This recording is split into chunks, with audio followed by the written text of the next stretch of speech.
Hi, everybody. Mike Hancock here, the chairman of the Circle of Excellence group of companies. And on our call today, we've got Lindsay Adams, or as I call him these days, Sir Lindsay Adams, one step below being knighted by the Queen for service to his industry, the Order of Australia. So that's a big, big thing. And very few people in their life get to have that sort of acknowledgement. So firstly, Lindsay, congratulations and well deserved. Secondly, Lindsay has been around the speaking consulting industry for over 20 years now, and it's about 20 years that I've known him. And he's a fantastic stand-up individual, always fighting on the side of right, which is really good to know and understand. But today he's here to talk to us about how to add an extra stream of income. And let's face it, who doesn't want an extra stream of income in today's marketplace? So, Lindsay, without any further ado, over to you. Thank you, Mike. I am going to share my screen. You should be able to see that now, I hope. Easily seen. So great to be here, and thank you for the invitation. So I'm going to start off with an interesting question. What's your earliest memory? There we go. That is a photo of me at 4 years of age. I'm dressed in my school uniform with my school bag on my back. That's my first day of school. Yep, grade 1, 4 years old. Now, I've got to give you a little bit of context with this. I'm the youngest of 5 boys. Good Catholic family, no girls in our family. Mum said that God knew we couldn't have any girls because goodness knows where they would sleep. Because we lived in a 2-bedroom house in a suburb called Dorrington in Brisbane, Australia. The suburb of Dorrington doesn't exist anymore. It's now being gobbled up by, the postcodes and the whatever. Anyway, apparently I was getting underfoot. Imagine 5 boys. My eldest brother was 14 when I was born, so he would have been 18 years old, I guess, when this photo was taken. And he was like my second mum. And I was getting underfoot, so friends of my parents said, look, just send him to school. He'll be fine. And so I went to school in those days a year earlier than anyone else. And here I am. I've lived to survive to tell the tale. But, I wonder, I don't know, did you have dreams when you were a kid of what you wanted to be? And so what was your plan? It only took me 40 years to find my place. I didn't have any really big dreams of being a rocket scientist or a fireman or anything like that. I just stumbled into a job and sort of drifted along for a lot of years until I found my place. And my place is actually being a professional speaker. But let me give you a bit of background, a bit more history behind that, and I'll share with you some of my journey. So my first job was with the Australian Taxation Office. How to stop a conversation quickly at a barbecue. So Lindsay, what do you do for a living? Well, I'm an auditor in the tax office. Oh, okay. They shut the conversation down really quick. So the first half of my career was in audit in the tax office. So you name it, I've done it. Serving summonses, collecting debts, auditing books of account, all the charming stuff. And I have to say that I learnt some of the most amazing life lessons during my time in the ATO. Picture this, I'm at a furniture removalist house. He owes us money. I'm sitting at the kitchen table and I'm quoting him chapter and verse from the Income Tax Assessment Act. Sir, do you realise under section 221 F5A of the Income Tax Assessment Act, as amended, that you have a duty to collect tax from your employer's wages and remit said tax by the 7th day of the following month, blah, blah, blah, blah, blah, blah, blah, blah, blah. And if you don't pay said tax, I have the power to seize your truck and sell it in payment of your debt. And you can imagine, I'm 20, right? And this guy, he's a rusty old middle-aged guy, and he says, seize my truck. I said, yes. I thought, oh, I'm getting somewhere here. So he did a bit of a yawn, bit of a casual yawn, and he did a bit of a flick with his hand. He hit the kitchen door and he said, anyone who wants to seize my truck has to talk to me and my mate. And there, the kitchen door had closed, and there was the shotgun. And I went, oh, okay. And I said, look, I don't want to seize your truck. I'm just a young bloke trying to make a living. You know, if I don't get back with something, my boss is going to be upset with me. And he said, no, all right. And he grabbed his checkbook and he wrote me out a check for a very small amount of money. And he said, there, will that do? And I went, well, it's a start. Now, what I did learn that day was that if you want to get anything from anyone, you have to get into a relationship with them first. And if you aren't in relationship, you are not even at the starting line. And so learned a lot of good life lessons. I became a team leader in audit, and I went on a manager development program. And in that manager development program, the Australian government spent about $40,000 just on me. We did 3 placements around the organisation, one of which was in training. And I went, wow, I like this. I'm good at this. And so I actually, when I went back, finished my course, I went sideways out of audit into training. And that's probably 30 years ago. And you know what? I'm not an auditor. I'm a people person. So should never have been in audit. As you know, spent the first 12 months training graduates how to be good auditors. And from there, went into more and more generalist HR stuff. Had a fight with my boss. I moved to a different branch, a different office, still in training, had a fight with my boss. We bashed heads, fell to the ground. And I had 12 weeks off work with reactive depression as a result of that episode. Wow. When I came back to work, I went, that's it, I'm out of here. I started applying for jobs, and I got a job with the Queensland Government in Queensland Health. And I was the training manager for Sunshine Coast Regional Health, looked after 3 hospitals, 3,000 allied health staff. Found out that time travel is possible because I went backwards 20 years. Most primitive culture. Arrived on my first day. They said, oh, Lindsay, we've got good news and bad. What would you like first? I said, give me the good news. And they said, good news, you've got an office on all to yourself. And I went, wow, never had an office before. This is cool. What's the bad news? Bad news in this building's full, but the office is in a building nearby. Come on, we'll show you. So they took me over to the old nurses' quarters building, and it turns out my office used to be a nurse's bedroom. They had taken the bed out, put a desk in. So I had a desk, a chair, a computer. I had a wardrobe so I could get undressed whenever the urge overtook me. I had a wash basin. I could wash my hands wherever I wanted to. And I said, look, silly question, where's the phone? Oh, if you want to make a phone call, come out here. And they pointed down this very long hallway. See that door down the end there, that locked door, note those words. That's the old matron's suite. There's a phone in there. You could use that. So imagine you're sitting at your desk and you hear a phone ringing in the distance, and you stick your head out in the hallway and you go, oh, that's my phone. And you bolt down the hallway, put your hand on the phone just as it stops ringing. Yeah, didn't stay there long, just kept applying for jobs, ended up in Brisbane City Council. Spent 5 years with them, ended up as one of their senior HR people. The last 2 years I was there, I looked after a team. I had 17 consultants working for me, and we all had to bill for our time. So we had this crazy system where they had what they call the purchaser-provider split. So I was a provider, the purchasers had the money, we had to work for the money. But that's where I learned the art of consulting. And so I learned how to sell and how to manage a client and how to, do all the stuff that probably all of you do to this very day. And I certainly do. So being a good public servant, I learned all that stuff. At the end of the first year, I went, wow, look at how much money I made. At the end of the second year, I thought, well, I can probably do this. And I'd done a coach training program. I had a coach in September 1999. My coach said to me, Lindsay, you've been mucking around with a bit of speaking, a bit of coaching, a bit of consulting. When are you going to get serious and do one of them?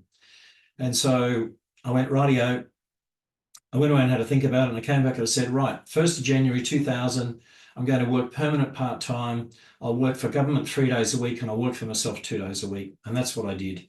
By March, I knew it was going to work. By May, work was getting in the way of business. And so on the first available day in our new financial year, which is 1st of July here in Australia, so on the 5th of July 2000, I went full-time, and here I am 24 years later. Been speaking, coaching, consulting ever since. Now, when I started, I had a brand called Teamocracy. I did a lot of team building, a lot of manager development, leadership training, then bought a franchise business teaching business owners and salespeople how to do business by referral. And I got rid of that franchise business. I found out that the owners were do as I say, not as I do. Very disappointing. So I was under a non-compete. I couldn't talk about referrals or networking. But what I could talk about was relationships and doing business by relationship. And I had a chance conversation with one of my speaker buddies one day, and she said to me, you know, Lindsay, you do that relationship stuff really well. You're the relationships guy.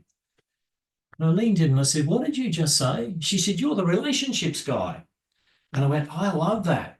So I went and looked online, all the URLs were available. I grabbed them all and I christened myself the relationships guy. And so then I talked about relationship marketing and doing business by relationship, not referrals, not networking. Along the way, I've been using assessment tools in my business, and I was buying them from a speaker mate in the US, and he said to me, Lindsay, you should become a distributor. You refer a lot of business to us, you make a lot of sales. And I'm not sure about that. Anyway, long story short, I did. So I started the brand in Australia called 24/7 Assessments. And an interesting story, an interesting journey. In my first year of business, I stumbled onto a concept. And I want to share this concept with you because this is kind of the critical piece of this whole presentation. The birth of an idea, year one, I had done business with a company called Team Management Systems, selling a profile called the Team Management Profile. Some of you may have heard of it, created by two guys in Brisbane, Charles Majerus and Dick McCann, very clever guys. And it's a behavioural assessment. And I got a contract with Ergon Energy to work with the executive of one of their divisions. And I did a workshop for them and they loved it so much, they hired me to do the whole division. And so I bought that year 180 team management profiles from them. Now I paid $66 for those profiles, but I sold them to the client for $220. I put a fat margin on. So I made a profit of $154 each. And I made $27,720. Now, bear in mind, this is the year 2000. So that's, you know, that's a fair chunk of money back then. And I thought, wow, I'm onto something here. And so I actually then added another income stream permanently to my business, selling profiling tools. Now, I really deepened my relationship with the team management systems people, and I helped them launch all their products in Singapore. I became accredited in all their products. They loved me. I sold truckloads of their stuff. So much so that if you see that white frame certificate there, they called me up and they said, Lindsay, we would like to give you a Lifetime Achievement Award. And I went, oh, really? How come? They said, you may not be aware of this, but you've sold over 2,500 of our products. I went, wow. Now, starting to think about this, I sold 2,500 of their products, which means I've tipped, you know, on an average price of, because their prices went up, let's say an average price of $100, I tipped $250,000 into their bank account. But think about this for a sec. I remember I just bought their product and doubled the price and sold it on. So that meant that I'd earned $250,000. And so my question to you is, what are you doing? Now, have you got another revenue stream a bit like this or something similar? So in the chat, I want you to put a Y for yes and an N for no. And we've got a massive room today, so it's going to take a while to sift through all the responses. So give me your Y, or we've got no, a couple of no's, got more no's, we've got even more no's.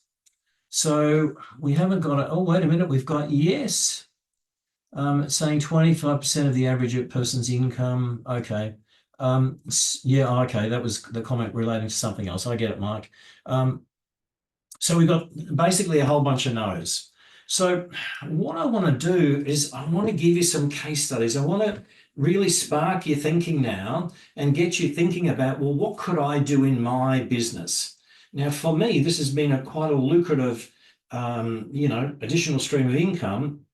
So I'm going to give you some ideas now. I've got some case studies prepared for you. So case study number one, Sally Foley Lewis. Speaker mate of mine, she's incoming president, vice president currently of Professional Speakers Australia. She'll be our El Presidente next year. She's created a box, a little box of management success cards, and she's produced them and had them made in Australia. She wanted to have them Australian made rather than made overseas, her choice, of course. She said to me that she used to run a workshop, use the cards, and she'd have them at the back, and people kind of liked them, and so they'd buy a box or two. And then she thought, hang on a sec, I'm not doing this the right way. So she actually just doubled her fee, and then everyone got a set. And there was absolutely no pushback from the client.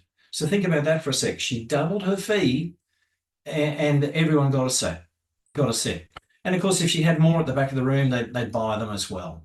Now, her retail price on these cards is $57. It's bugger all. And she's got a good profit margin, but remember, she doubled her fee and included the cards. And so suddenly she's earning a nice chunk of money simply because she's got something additional to offer the client. Now have a look at this case study number 2. You may have heard of this guy, David Lim, another Singaporean buddy. I did have a photo. That's David in the top corner there. He's got grey hair now. I used to have a photo of him with a different coloured head of hair, and he said, Lindsay, I'm owning up, I'm fessing up to my real hair colour. You better use this photo from now on. So he's lucky. He's got hair. Have a look at this. Nothing much left there.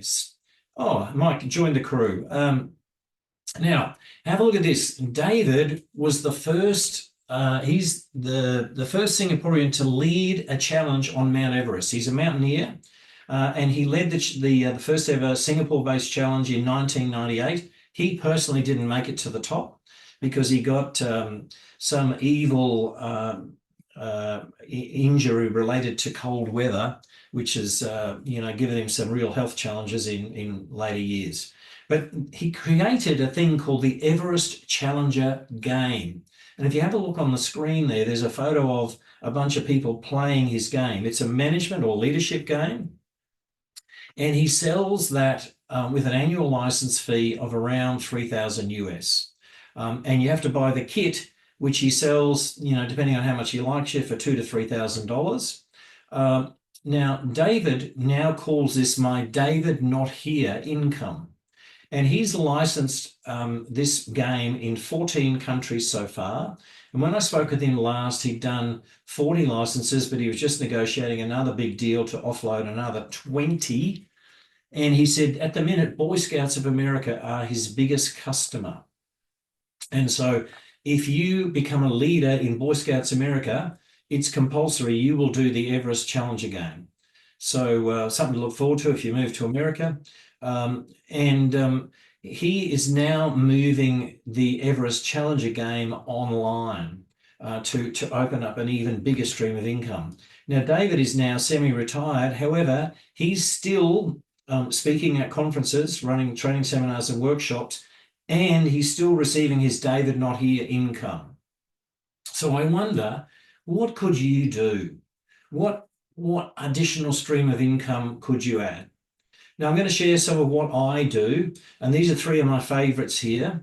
And so I've got some case studies, and I'm going to really drill down and show you some numbers, because the magic's in the numbers. And once you understand what's possible, I hope you're going to open your eyes and go, wow, I got to get me some of this action. So here we go. Regional-based client in a little country town west of Brisbane. I was hired to deliver a team building, so 1-day delivery and some additional coaching. I charged them 11 grand for that. Now, I use a thing called the DISC assessment.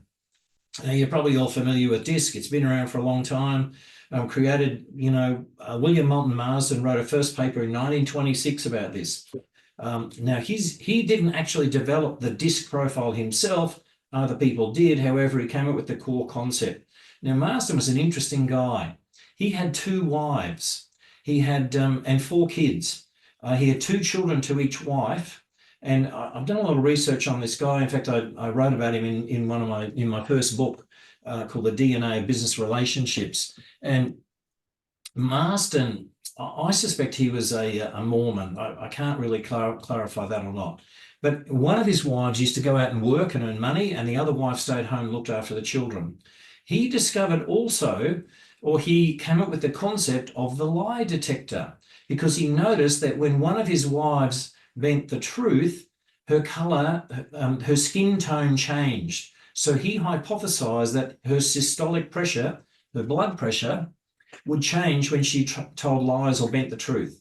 Now, again, he didn't perfect that, but someone went on, got his base information and perfected the lie detector. And another little bit of trivia about Marston, he was the creator of the Wonder Woman comic. There you go. Anyway, interesting guy. He was the father of this DISC profile, which is a 4-quadrant behavioral model. You're probably all familiar with it. In fact, put in the chat, give me a Y if you're familiar with the DISC assessment. Oh, I'm DISC certified, currently doing DISC consultant certification. Good on you. Yep, okay, we've got lots of Ys, so people are very familiar. So here we go. There were 32 people in the room. I charged them $220 for each DISC assessment. Now here's where it gets interesting. My total revenue for the day, $18,000. The profiles only cost me $99. Again, I just went with the same theory. I bought them double the price. So my profit for the day was $14,000. Now, by having those profiling tools, I was able to leverage another 35% profit out of that day. Now, who wouldn't like another 35% profit on every day of consulting or training that you do? So think about that for a sec. 35% revenue. But wait, there's more. Have a look at this. DISC is so versatile. A lot of people say to me, DISC, oh, that old thing, it's been around forever. Yeah, it has. And there's some amazing stuff you can do with it now. So I'm in the Philippines working for an Australian company. They're an outsourcing company. So they've got a building in Clark, in the economic zone there. In that building, they have 200 staff, and all of those staff work for Australian companies, but they live in the Philippines. You know the model. And so they had 30 accountants on staff. And they said to me, Lindsay, we've got a problem with our accounting staff. We've got a high turnover. What can we do to stop that? I said, right, do you know who your best performers are? Oh, yeah, of course we do. I said, right, can you give me 10 names? Yes, we can. So I did 10 profiles on the 10 best performers in the accounting pool. And we created a DISC benchmark. So we got a score so that we knew what the best performing behaviors were in the accounting team. So next time we advertised, we did a recruitment. They put an ad on Philippine Seek, Philippine online recruitment, portal. They got 200 applications. They shortlisted in the usual way. When they got down to a short list of about 10 or so, I said, right, now we profile all these people. So we profiled them and then we matched them against the benchmark. And so we ran a matching tool that I've got, came up with a little report, and we identified who were the best matches to the benchmark. And so we went, right, there's a match, we'll interview them. That one there's not such a good match, we'll put them to one side. There's another match, we'll interview them, put them to one side. You can see how this works. We interviewed only the people that had the best match to the benchmark. And now we knew scientifically that their behaviors were already as good as those of the best performers. So then we had to do the emotional stuff. And so we interviewed looking for, would their value set fit ours? Did they have any weird body piercings or tattoos that would frighten the children? That sort of stuff. Can I work with this person? So have a look at what I charged here now. $5,000 a fee to create the benchmark. Another $5,000 to interpret and make recommendations. So $10,000. My costs, $1,800. My profit on that little exercise, $8,200. So 82% profit. Hands up, who'd like a share of that in every job you do? So you got to start thinking about, what else can I add to my business that's going to bring in some extra revenue? Well, what else you might ask? Here's an idea for you. The Business Excellence Indicator.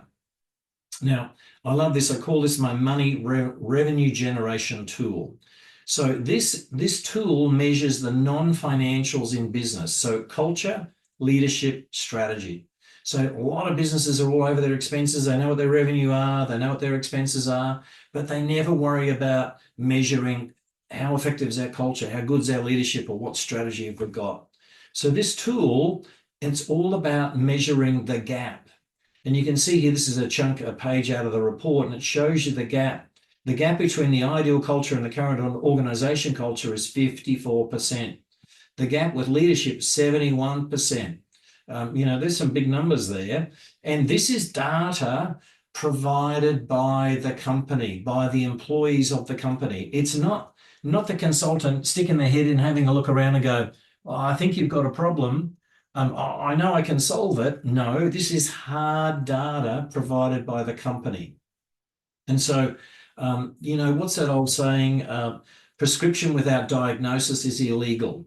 So this is actually diagnosing and getting results. So here's another snapshot of the report. So these are the culture-related questions, and you can see the scoring here.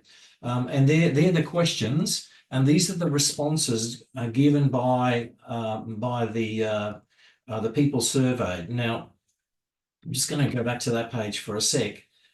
These responses it's hard data provided by the employees. So you can't be accused of making it up or trying to twist it or bend it to suit yourself. So really good data. Now, here's what I did. When I got to get a hold of this assessment, I thought, how am I going to sell this thing? And so I went to a loyal existing client. Hands up for me, give me a wave. Anyone got any loyal existing clients? I'm seeing a couple of people waving. Good, it means you're awake at least. Thank you for that. So we've all got loyal existing clients. I went to this loyal existing client and I said to them, listen, I've got this new assessment and I'm just itching to try it out on someone. Can I do a freebie for you? And they went, Lindsay, yeah, we love you. Of course you can. So I did 12 assessments for their leadership. And we came up with some shocking results. And again, they said to me, Lindsay, what do we do? And I said, I think I've got a solution for you. So what I did some leadership training. And of course, I used some disc profiles. So there we go. I charged them $8,000. Now notice they're nil fee to run the assessment. Charge them $8,000 for the training, $2,000 for the assessments. I brought in $11,400. So at the end of phase one, my profit was $6,000. But wait, there's more. Have a look at phase two. Phase two, we then did the rest of the company. They really, got so much value. We did the remaining 45 staff. So this time I charged them a fee for using the survey tool. I charged them for more disc assessments and 3 days of training. So I brought in revenue of $39,000. Now, take out all my costs. Have a look at the bottom line here. First section profit, 6,000. Second round of profit, 34,000. Have a look at this. $5,000 round figures invested with a $49,000 profit, 800% return on investment. Put a Y in the chat box if you want some of that sort of action. This is a real opportunity. Excuse me. Real opportunity, license to print money. Excuse me, we'll have a sip of water.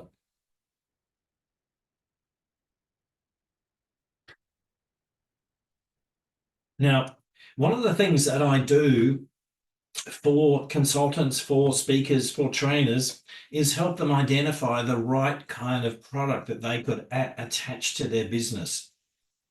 So if you'd like a complimentary product review, scan that little QR code there, and you can register for a half-hour chat with me, and we can pick a time that works for the both of us, and I'll happily go through and do your complimentary audit and just talk about get to understand your business and help you identify what might be the best tools for you.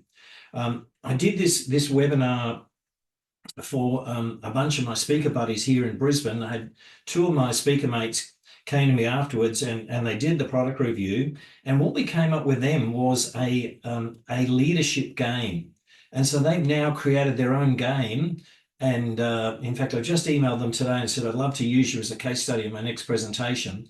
They are really starting to kick some goals with this game. They do a lot of work in government here, and they've got a real lot of traction on this game. And so I'm so thrilled that I was able to help them, come up with something. Now, I want to share this one with you, and this is the ultimate tool that I use, and this is called the culture audit. So have a look at the quote here. Culture is a risk, and like any risk, it can be assessed. And the culture audit provides that assessment. Now, this tool is one of the most comprehensive you'll ever find. And when your client completes the culture audit, it gives them a score, a bit like this you see here on the screen. And you can see there that if they score below 64, their performance is poor. This organisation is fair. They get into the green. It's good, great, excellent. So let's have a look at the culture dashboard. This is the stuff that this measures in the culture audit. I've been looking around for a tool like this for a long time, and finally stumbled onto it about 6 months ago. Been in negotiation with them, and now have are going to represent them, or do represent them, to promote this product around the world. So look at this. They measure beliefs and values, focus, clarity of mission, the value of people, quality, making quality decisions, engagement, communication, innovation and change, diversity, equity and inclusion. There isn't anything that this report doesn't cover. This is really, really powerful stuff. And so it's really suitable for organizations of 20 or more. Ideally, I really think 50 is a better number, 50 or more. You can do the whole company. You can do it, you can slice it and dice it, share it, slice up a division, do it by division, or you could take a vertical or an angular slice through the organization and get, some of the senior leaders, some of the middle managers, some of the staff, production, sales, whatever. Now, this one's not cheap. US $15,000 to get a license. But think about this for a second. If you're working with organizations of 50 plus employees and you're going to help them change their culture and really get some return on investment, $15,000 is nothing. You'll get that back in the first assignment. No problem at all. I believe there'd be an immediate ROI using this one. So, again, food for thought, and like everything, it doesn't suit everyone. So I want to share this with you. There's a photo of my dad. By the way, there's my contact details. That's my dad. He was 93 when I took this photo. He's a pretty healthy looking bloke. I love my dad. He's no longer with us, but we had some fab times together. But he shared this saying with me once, and he said to me, a wise Scottish woman once told me, you have to speculate to accumulate. And so I want to challenge your thinking here. You might be looking at this going, holy dooly, this is bloody expensive. Yes, it is. And what could you get back? And I want you to think about your business now. What could you do in your business to add on another stream of income? So I'm going to go now to questions, and I'd invite you to turn on your microphone if you've got any questions. I would love to hear from you. Who's curious? Who's got a burning question? If you want me to tell you who Mike Hancock's hairdresser is, I can share that. We go to the same person. Lindsay, No? I have a question for you, and my question is, so we have a lot of the people on this call and who will be watching this video later on who are inside organizations in some way. What's the best way to introduce an organization to an assessment so that you make sure that you can get them over the line? Do you do a pilot, or what do you do? Yeah, absolutely. You can do as I did with the business excellence indicator and do a little pilot. I did a freebie for the leadership team. Doing a pilot is a really good way to sneak in the door, because once you get the hard data in front of the client, they go, oh my God, we do have a problem. And I think I said before, when you do assessments like this, like the culture audit or the business excellence indicator in particular, there's usually two responses. Response number one is, thanks, Lindsay, we'll look into that. Yeah, we're on to it, which is really code for, we'll get back to it, or sweep it under the carpet. Response number two goes something like this. What do we do now? And so there's your opportunity to go in, and it opens up Pandora's box, and you can actually start to go, well, you've got a problem here, you've got a problem there. True story, Business Excellence Indicator did it with a company. They were about to spend $100,000 on customer service training. And we did the Business Excellence Indicator, excuse me, and we found they had a leadership problem. It wasn't customer service at all, because they were getting, poor results in the market, poor customer feedback, and it wasn't their frontline staff, it was their leaders behind the frontline staff. Let me ask you a second. Thank you. Let me ask you a second question, then I'll free it up for anybody else.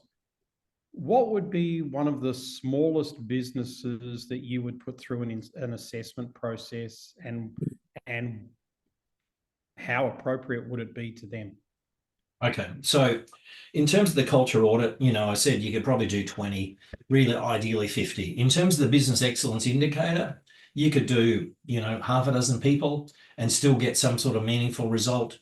With the other assessments, DISC, and I do have a range of others that I use and I market. They're all, you can use them down to one person.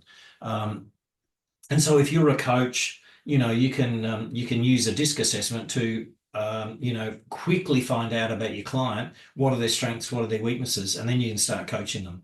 If you work, as a leadership trainer, you can use these assessment tools to create understanding for the leaders in terms of their self-awareness, and then how do they deal with their people.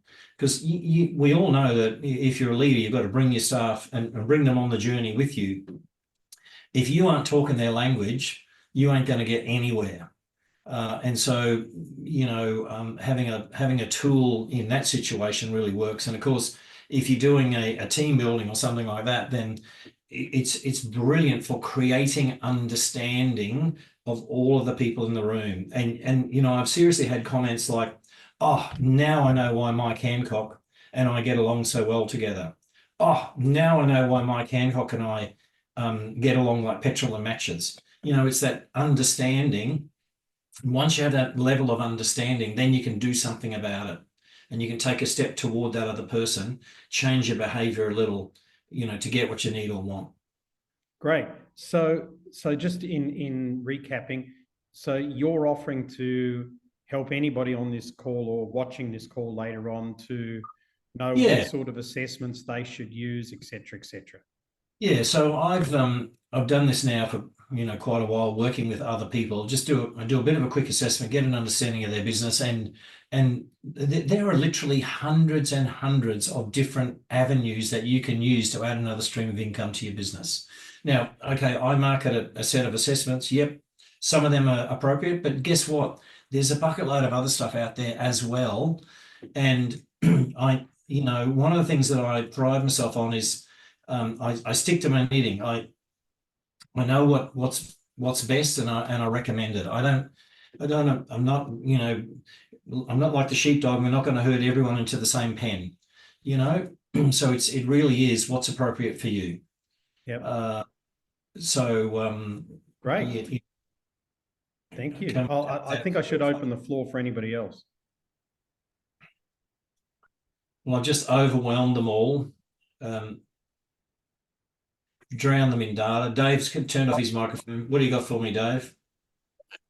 Thanks, Lindsay. This is you sparked an idea. One of in my crisis disaster management stuff, like they're not interested in me coming in with the profiles and stuff, but Sue's management cards actually sparked an idea around scenario-based stuff. Like, pick a card today to discuss. Is that like, so if I'm doing a workshop for an organization, I might sell one set, but is it the kind of thing you could sell it if you do an association and say, I've got these and they're good lead-ins? Think about the example I started with Sally Foley-Lewis. She's got her management cards. Sally, not Sue. She used to have a set of them at the back of the, well, she had, like a dozen of them at the back of the room, and then she'd work with a set, or, get them into small groups that each work with a set. And so think of it this way: instead of just using one set, why don't you give everyone a set of cards, and then give them something to do with them when they get back to their desk, and give them a methodology to incorporate that into their daily work life, so that they become uber useful. It's not just a one shot. I will do this at the training course set of cards. It's something that we'll use, consistently for decision making, for brainstorming, for whatever. So think of it that way, and then you can do what Sally did and just up your fee by a chunk of money, and so everybody gets a set of cards. Yeah, I like it. Thank you. I've signed up for a chat. I like chatting with you anyway, but yeah, now I want to explore this one a bit. And excellent. Thanks, Dave. Corbus has got a thing in the chat here. Can you tell me more about the business excellence indicator? So the business excellence indicator, again, it measures strategy, culture, leadership, and that's all it does. So again, you can run that on a discrete team. You could run it on a slice through the organization. You could run it for a whole organization. So again, with all of these assessments, they're online. So, you give them a link, they go to a questionnaire. All of the responses are anonymous and deliberately kept that way, so that we can't pinpoint and go, oh, Cobus is a troublemaker. We can see he scored us badly here. No, we're not going to get that.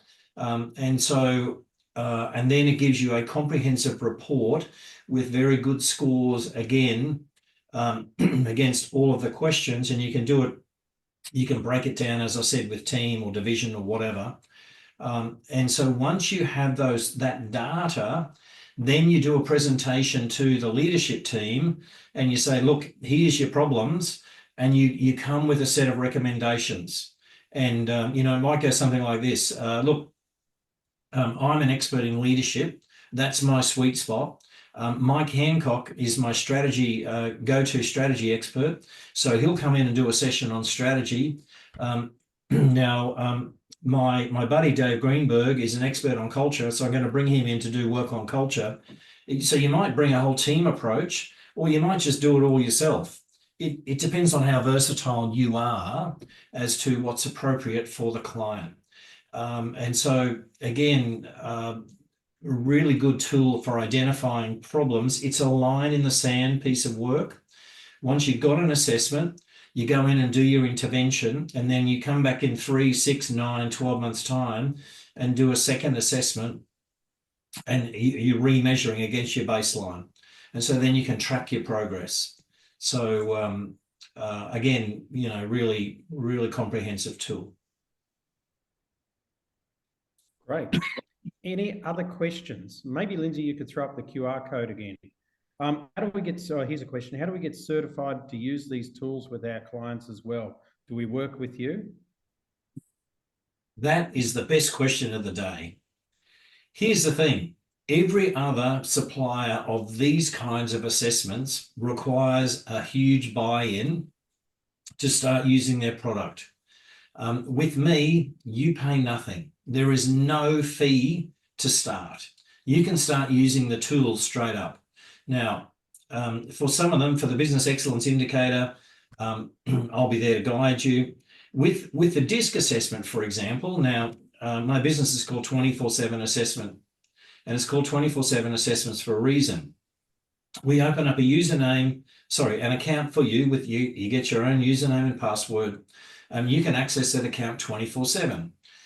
So you go in there and you can buy one profile, you can buy 100, you can buy 1,000, you can buy 1,000,000. I don't care. And you can do it anytime you like, 24/7. Now, some of my clients love chatting to me, so they'll ring me up and go, hey, Lindsay, how you doing? I'd love another 50 assessment to, credits. Go, sure. I put the credits in their account, I send them an invoice. Others send me a text or a WhatsApp. Others just go into their account, add 50 and pay by the credit card, and they never talk to me. So you can do it any way you like. It's really simple. Behind the account, for the basic, there are 5 core assessments in the account. For those core assessments, that's DISC, motivators, learning styles, emotional intelligence, and critical thinking, there are hidden resources. So there's a whole bunch of resources. There's a debrief guide. So if you're not familiar with this or you're a bit rusty, there's a 35-page guide that tells you what to do when you're doing a debrief. There's a 2-hour training plan and associated PowerPoint slides. There's a whole lot of other documentation and papers which help you understand the models. So if you aren't accredited yet, you can learn the stuff there if you want. Now, I do accreditations with these. You can, you can be accredited if you want to, but you don't have to. Now, I started using DISC in 2004 in Asia. I've been doing it ever since. I got guilty somewhere along the line. I was self-taught, basically. I got guilty somewhere along the line. I paid someone money to be accredited. It's the greatest waste of money ever in my life. I think I knew more than she did. So it's really up to you how you want to do it. So you don't need to pay to play. So, put your money on the line and away you go. Perfect. Thank you. And that Corbus is happy with that. So that's great. Lindsay, I think we've come to the end of our questions, and people can connect with you here if they want to and things like that. So can I take 1 minute to round off then, please. Mike? Absolutely. So I just want to share this slide with you. Go on, I dare you. Now, by the way, that is not Mike Hancock. Now, or me for that photo. Most whenever I show this photo, they go, "Is that you?" Now, this photo I got, remember I said I did a lot of team building once upon a time. I bought a set of digital cameras, and I ran this team building exercise where I gave every team a camera and they had to run around town taking photos of stuff to prove they've done it. And I used to ring them up along the way and throw in, spanners and all sorts of things in the works to sidetrack them. They'd come back and produce all the photos and I'd score them, and the team with the most points won. Now, as a joke, one day I thought, I'll throw a dare in here, and I put be seen swimming naked in the ocean. And I never for a minute imagined that anybody would do it. That's the first photo. I have others. They are not pretty. So go on, I dare you. You've taken some time out of your busy day to be here, to listen to me, and hopefully have your thinking challenged. And those of you who are watching the recording, go on, I dare you, do something. Don't just sit back and go, "Oh, yeah. Oh, that's not a bad idea. Oh, yeah." No, I challenge you, go on, I dare you, go and do something, come up with a product, get creative, get together with some buddies, in the circle of excellence and toss some ideas around together, book a meeting with me, let's take advantage of the opportunity. I've sparked some thoughts. Now take action and create something in your business that brings you in some extra revenue. Mike, I'm going to stop sharing my screen now. So we're back to the meeting proper. So thank you for the opportunity to present this afternoon, and I look forward to having some interesting chats with some of you in the future. Lindsay, thank you so much. People are clapping. I'll clap as well. I think it was great. What you did is you stimulated thought, and I think anybody looking at that can probably think, well, I can probably increase my income by 20% by simply just getting involved in the assessment business and adding it to what I do now. So Corbus says he looks forward to meeting you in Bali. So that'll be lovely. And again, thank you very much. And thank you everybody for being on the call today. Have a wonderful day, and we'll see you all next week. Bye-bye.